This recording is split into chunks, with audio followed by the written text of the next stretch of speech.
துலாம் ராசிக்காரங்க, உங்களோட வாழ்க்கையில் எப்பேற்பட்ட பிரச்சனை வந்தாலும் அந்த பிரச்சனையை தனியாளா நின்று ஃபேஸ் பண்ணக்கூடியவங்களா இருப்பீங்க.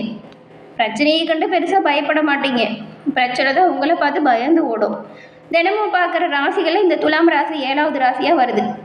இதில் சித்திரை 3ஆம் பாதம் முதல் சுவாதி விசாகம் 3ஆம் பாதம் வரைக்கும் அமைஞ்சிருக்கு. பஞ்சபூதத்தில் காற்றின் தத்துவம் கொண்டது துலாம். இந்த துலாம் ராசிக்காரங்களோட இயல்பு அப்படிங்கிறது எப்பவுமே ஒரு சிறப்பானதாக இருக்கும். அதே போல் எல்லோரையுமே நேசிக்க தெரிஞ்சவங்களா நீங்கள் இருப்பீங்க. எந்த ஒரு சூழ்நிலை வந்தாலும் சரி, நீங்கள் எடுத்த முடிவையும் எடுத்த காரியத்தையும் முடிக்காமல் விட மாட்டீங்க. அதில் வெற்றி பெற வரைக்குமே கடுமையாக உழைக்கக்கூடியவங்களா நீங்கள் இருப்பீங்க. பெரும்பாலும் இந்த துலாம் ராசி எல்லோராலையுமே பெருமைப்படும்படி நடந்து கொள்ளக்கூடிய ஒரு ராசி. தலைக்கணம் பிடிச்சவங்களா நீங்கள் இருக்க மாட்டீங்க. காதல், பாசம், அன்பு அப்படின்னு வந்துட்டா அடிச்சுக்க ஆளே இல்லை அப்படின்னு சொல்லும். அந்த அளவுக்கு முழுமையாக அர்ப்பணிப்பாக அன்பை செலுத்தக்கூடியவங்க துலாம் ராசி அன்பர்கள். நீங்கள் உங்ககிட்ட நம்ப முடியாத பல நற்குணங்கள் இருக்குது. அதை பற்றியும் இந்த வாரம் உங்களுக்கு எப்படிப்பட்ட வாரமாக அமைஞ்சிருக்கு அப்படிங்கிறதையும் நாம் இப்போ பார்க்கலாம். துலாம் ராசி அன்பர்களை பொறுத்த வரைக்கும் இந்த வாரம் எப்படிப்பட்ட வாரமாக அமையும்? இந்த வாரத்தில் நீங்கள் நினச்ச காரியங்கள் நிறைவேறுமா?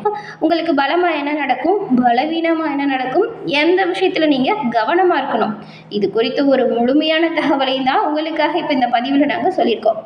இந்த பதிவு துலாம் ராசி அன்பர்களை பொறுத்த வரைக்கும் நிச்சயமாக ஒரு பயனுள்ள பதிவாக இருக்கும். ஸோ ஸ்கிப் பண்ணாமல் முழுமையாக பாருங்கள்.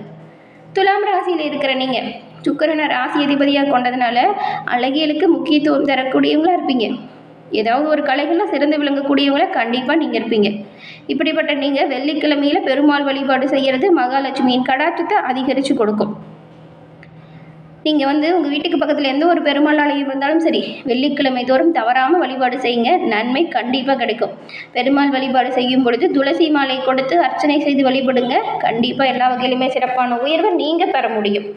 அதே போல் இந்த துலாம் ராசிக்காரங்க உங்களோட வாழ்க்கையில் எந்தவித ஒரு பிரச்சனை இருந்தாலும் சரி, அந்த பிரச்சனைக்கான தீர்வை உங்கள் ஜாதக அமைப்பால் நீங்கள் பரிபூர்ணமாக பெற முடியும். அந்த ஒரு வாய்ப்பை பெற டிஸ்கிரிப்ஷனில் பாருங்கள், ஜோதிடரோட நம்பர் கொடுத்துருக்கோம். அந்த நம்பருக்கு நீங்கள் ஃபோன் பண்ணாலே போதுங்க. எல்லா வகையிலுமே சிறப்பான அம்சங்களை நீங்கள் உருவாக்க முடியும் உங்கள் ஜாதக அமைப்பால். இந்த ஒரு வாய்ப்பை தவற விடாமல் பயன்படுத்திக்கோங்க. அதே போல் உங்களுக்கு பெருமாள் ரொம்பவும் பிடிச்ச கடவுள் அப்படின்னா ஓம் நமோ நாராயணா போற்றி அப்படிங்கிற மந்திரத்தை மறக்காமல் 3 முறை பதிவிடவும் செய்யுங்க. அப்படி செய்யும்போது ஒரு மனசில் ஒரு பிரார்த்தனையை நம்பிக்கையோடு நினச்சிட்டு பதிவு பண்ணுங்கள். அந்த பிரார்த்தனை விரைவில் நடக்கும். எல்லா வகையிலுமே சிறப்பான உயர்வை நீங்கள் கண்டிப்பாக பெறுவீங்க. உங்களோட வாழ்க்கையில் நீங்கள் நினச்சது எல்லாமே கிடைக்கப்பெற்று நலமுடன் வாழ உங்களுக்கு வாழ்த்துக்களையும் உங்களுக்காக பாருங்கள் இறைவன்கிட்ட நாங்கள் பிரார்த்தனையும் செஞ்சுக்கிறோம். இந்த துலாம் ராசிக்காரங்களுக்கு முதல்ல கிரக சூழல் எப்படி உருவாகியிருக்கு அப்படிங்கிறத நாம் இப்போ பார்க்கலாம். இதில் சித்திரை 3, 4ஆம் பாதம், சுவாதி விசாகம்ல 1, 2, 3ஆம் பாதம் இருக்குது. கிரக நிலைகள் அப்படின்னு பார்க்கும் பொழுது இந்த தைரிய வீரஸ்தானம் இருக்கு இல்லையா, இங்கே சந்திரன் இருக்கிறாரு. அடுத்து பஞ்சமஸ்தானம், அங்கே சூரியன், புதன், ராகு, செவ்வாய் இருக்காங்க. இதில் புதன் வக்கர இயக்கத்தில் இருக்கிறாரு.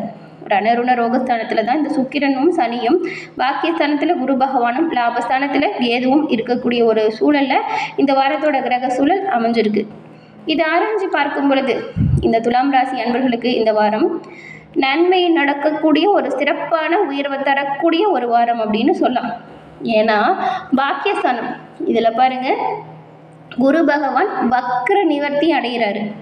குரு பகவான் வக்ர நிவர்த்தி அடையும் போது என்ன நடக்கும் அப்படின்னு பார்த்தா, எந்த ஒரு நபராக இருந்தாலும் சரி அவங்களுக்கு எல்லா வகையிலுமே சிறப்பான உயர்வை பெற முடியும். இப்போது பாக்கியஸ்தானத்தில் சஞ்சரிக்கும் குரு பகவான் துலாம் ராசிக்கு வக்ர நிவர்த்தி அடைகிறதுனால கடந்த காலத்தில் எவ்வளோ விஷயங்கள் தடைப்பட்டு போச்சோ அந்த தடைப்பட்ட எல்லா விஷயங்களுமே உங்களுக்கு இப்போ சிறப்பான உயர்வு ஏற்படுத்தும். ஏன்னா வக்ர நிவர்த்தி அடையும் போது தடைப்பட்ட எல்லா பாக்கிய பலனுமே உங்களை திரும்ப சேரும். அப்படிப்பட்ட ஒரு அமைப்பு இப்போ உருவாகியிருக்கு. அதனால் இந்த வாரம் நீங்கள் எதிர்பார்க்குற எல்லா வாய்ப்புகள்லையுமே நல்ல ஒரு பலன்களை நீங்கள் பெற முடியும். எதிர்பார்க்கும் வாய்ப்பும் தடையில்லாமல் உங்களுக்கு கிடைக்கும். எந்த ஒரு விஷயம் வந்தாலும் சரி, நீங்கள் இப்போ இருக்கிறத விட இன்னுமே தைரியமாக செயல்படுங்க. எல்லாமே நல்லதாக நடக்கும். இப்போது இந்த செல்வம், செல்வாக்கு, பேர், புகழ், கௌரவம் இது எல்லாமே உயரக்கூடிய அமைப்புங்கிறதுனால உங்களோட செயல்களை நீங்கள் ரொம்பவுமே கவனமாக இருக்கணும். கோபத்தை கண்டிப்பாக கட்டுப்படுத்தியே ஆகணும். கோபத்தை குறிச்சிக்கோங்க. எதிரில் இருக்கிறவங்களோட செயல்கள் தேவையில்லாமல் வம்பு வழக்கு இழுக்கும், கோபத்தை தூண்டும். ஆனால் நீங்கள் அதை பெருசு பண்ணாமல் விடுறது ரொம்ப நல்லது. இந்த காலகட்டத்தை அருமையாக நீங்கள் பயன்படுத்திக்கலாம். ஏன்னா கௌரவம் உயரக்கூடிய அமைப்பு அப்படிங்கிறதுனால தொட்டது தொடங்கும், நினச்சது நடக்கும். தொழில் வியாபாரத்தில் நல்ல ஒரு முன்னேற்றம் இருக்கும். இந்த காலகட்டத்தில் நீங்கள் உங்களோட உயர்வுக்கு என்ன வழியோ அதை பண்ணுங்கள். கோவப்பட்டு தேவையில்லாமல் பிரச்சனையை ஏற்படுத்திக்காதீங்க. கமிஷன் ஏஜென்சி, இந்த கான்ட்ராக்ட் போன்ற துறைகளில் இருக்கிறவங்களுக்கெல்லாம் அவ்வளவு சிறப்பான மேன்மையான பலன் உண்டாகக்கூடிய வாய்ப்பு இப்போ இருக்குது. பிள்ளை இல்லாதவங்களுக்கு கூட நல்ல குழந்தை பெற்றெடுக்கும் யோகம் அமையுங்க. வராத கடன் அப்படின்னு நீங்கள் நினச்சி விட்டுருப்பீங்க, இப்போ கேட்டு பாருங்கள், வராதுன்னு நினச்ச கடன் கூட வசூலாகும். அப்படிப்பட்ட ஒரு பொன்னான அமைப்பு. புதுசாக சொத்து சேர்க்கை ஏற்படக்கூட வாய்ப்பு இருக்குது. கடந்த காலத்தில் ஏதாவது வம்பு வழக்கு இருந்துச்சுன்னா இப்போ நீங்கள் அதை எடுத்து செய்யலாம். சாதகமான தீர்ப்பு கிடைக்க வாய்ப்பு இருக்குது. பிள்ளைங்களால் சுப செலவு ஏற்படும். பொன்பொருள் சேர்க்கை உண்டாகுது. அதுவும் இந்த கடனால் தவிச்சு வட்டிக்கு மேலே வட்டி கட்டி மீள முடியாமல் தவிச்சவங்களாம் அந்த கடனை அடைக்கக்கூடிய அமைப்பு. இப்போ கடனை அடைச்சா நிம்மதியான பெருமூச்சு விடக்கூடிய அமைப்பை நீங்கள் பெறலாம். இது வரைக்கும் இருந்த கடன் பிரச்சனை இனி இருக்காது. அமாவாசை தினத்தில் சுமங்கலி பெண்களுக்கு உங்களால் என்ன ஒரு விஷயம் முடியுதோ அதை தான தர்மமாக கொடுங்க. இதனால் வரக்கூடிய வாய்ப்புகளை இரட்டிப்பாக நீங்கள் பெற முடியும். இது ஒரு பரிகாரமாக நினச்சிக்கிட்டு பண்ணுங்கள், கண்டிப்பாக நல்லது நடக்கும். அதுவும் இப்போ பணவரவு நல்லா இருக்கிறதுனால நீங்கள் கடன் அடைக்க பயன்படுத்துங்க. சிறப்பான உயர்வை பெறலாம். பணவரவு நல்லா இருக்குது, நினச்சதில் நடக்குது அப்படின்னு சொல்லிட்டு கவனம் இல்லாமல் தேவையில்லாத விஷயத்தில் பணத்தை செலவு பண்ணாதீங்க. சேமிக்க தொடங்கினா கண்டிப்பாக உயர்வான ஒரு மாதமாக இந்த மாதம் முழுக்கவே அமையும். பண விஷயத்தில் கவனம் எச்சரிக்கையாக இருந்தால் நல்லது, இல்லைன்னா பின்னடைவு வரும். கவனமாக இருங்க. இந்த மாதிரி எதிர்பார்த்த காரியங்கள் எல்லாமே வெற்றி வாய்ப்பை ஏற்படுத்தும். புத்தி சாதுரியத்தால் எந்த ஒரு விஷயமே திறமையாக செய்து முடிப்பீங்க.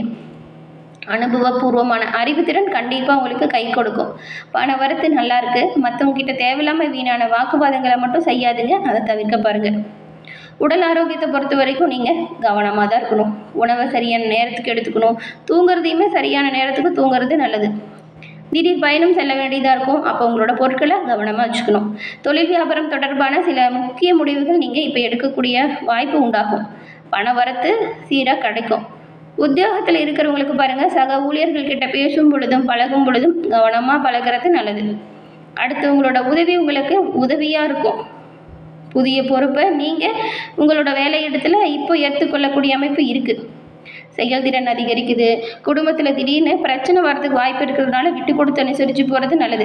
வேலை விஷயம்லாம் சூப்பராக இருக்குது. தொழில் வியாபாரம் அமோகமான வெற்றி. ஆனால் குடும்ப சூழலில் மட்டும் ரொம்பவுமே கவனமாக எச்சரிக்கையாக இருக்கணும். ஏதாவது பிரச்சனை வருது அப்படின்னா அதை அப்போதைக்கு பேசி ஒரு முடிவுக்கு கொண்டு வந்துடுங்க. பேசி பேசி பெருசு பண்ணாதீங்க. ரொம்பவுமே கவனமாக கையாளணும். நீங்கள் கணவன் மனைவிக்கிடையே கருத்து வேற்றுமை வரலாம். விட்டு கொடுத்து அனுசரித்து போகிறது நல்லது. பிள்ளைங்க உங்களோட ஆலோசனையை கேட்காம தன்னிச்சையாக முடிவெடுப்பாங்க. இது கொஞ்சம் மனசுக்கு சங்கடத்தை தரும். உறவினர்கள் நண்பர்கள் அப்படின்னு யார்கிட்ட பேசும் பொழுதும் பழகும் பொழுதும் கவனமாக இருக்கணும்.